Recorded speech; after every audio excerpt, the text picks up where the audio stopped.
नमस्कार, आप देख रहे हैं क्वेश्चन न्यूज। मैं हूं ऋतु। जैसा कि आप सभी जानते हैं, हमारा देश कोरोना नाम की महामारी से इस वक्त जूझ रहा है, लेकिन सरकार कहीं ना कहीं इसको पूर्णतः समाप्त करने में विफल रही है। उसका खामियाजा प्राइवेट विद्यालयों को भुगतना पड़ रहा है। प्राइवेट विद्यालयों की इस वक्त जो हालत है वो किसी से छुपी नहीं है।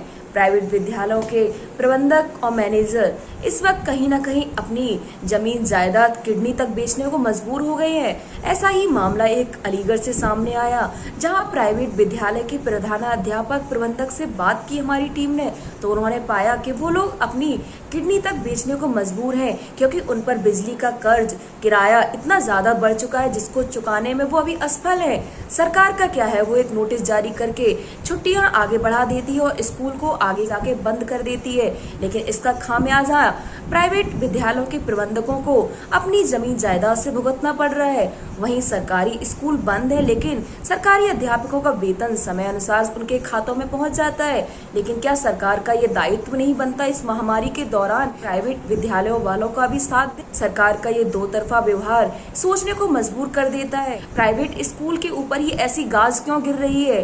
प्राइवेट विद्यालयों के साथ साथ उन बच्चों के भविष्य का क्या, जो अपना भविष्य शुरू करने के साथ साथ ही खोते जा रहे हैं। छोटे छोटे बच्चे जो साल भर पढ़ने के बाद भी अगर 2 महीने छुट्टी हो जाती है, उसमें भी वो सारा सिलेबस भूल जाते हैं। लेकिन सरकार ने तो यहाँ विद्यालय सालों के हिसाब से बंद कर दिए। अब उसका खामियाजा साल जाके भुगतना पड़ेगा। सरकार ये सब नहीं समझ सकती। प्राइवेट स्कूल बंद करने से लॉस पूरा बच्चों के साथ साथ विद्यालयों को भी हो रहा है।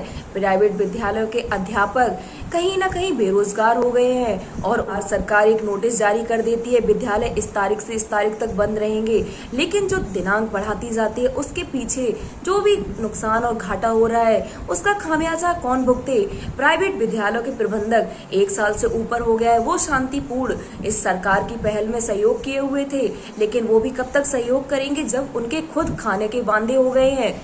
प्राइवेट विद्यालयों के अध्यापकों का हाल उनसे जाकर पूछो तो पता चलेगा कि किस तरह वो परेशान है और बेरोजगार घूम रहे हैं। उनके पास ना कोई इस वक्त कार्य करने के लिए कार्य है। सरकार को अपना राजस्व एकत्रित करना था, तो उसने लॉकडाउन में मात्र 1 से 2 महीने के अंदर ही शराब के ठेके खुलवा दिए, जिससे वो अपना राजस्व इकट्ठा कर सके। लेकिन प्राइवेट विद्यालयों के नाम पर उनके साथ ही ऐसा भेदभाव क्यों?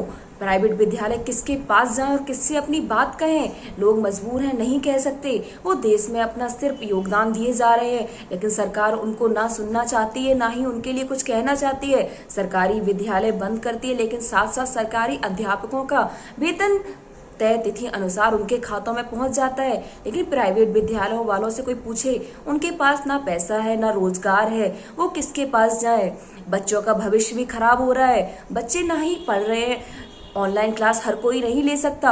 ऑनलाइन क्लास लेने के लिए बच्चों के गार्जियंस के पास पूर्ण संसाधन नहीं है, बच्चों के पास मोबाइल नहीं है, और जिनके घर में एक ही मोबाइल है तो वो कैसे ऑनलाइन क्लास ले? ऑनलाइन क्लास के जरिए पढ़ाई मुश्किल ही नहीं, नामुमकिन है। छोटे और मध्यम वर्ग के परिवार अपने बच्चों की ऑनलाइन पढ़ाई के लिए सचेत नहीं है। वो बच्चों की पढ़ाई को लेकर बिल्कुल भी गंभीर नहीं हो पा रहे हैं। बच्चों का भविष्य बर्बाद ही होता जा रहा है। स्कूल की फीस माफी के लिए भी काफी सारे प्रयास किए गए।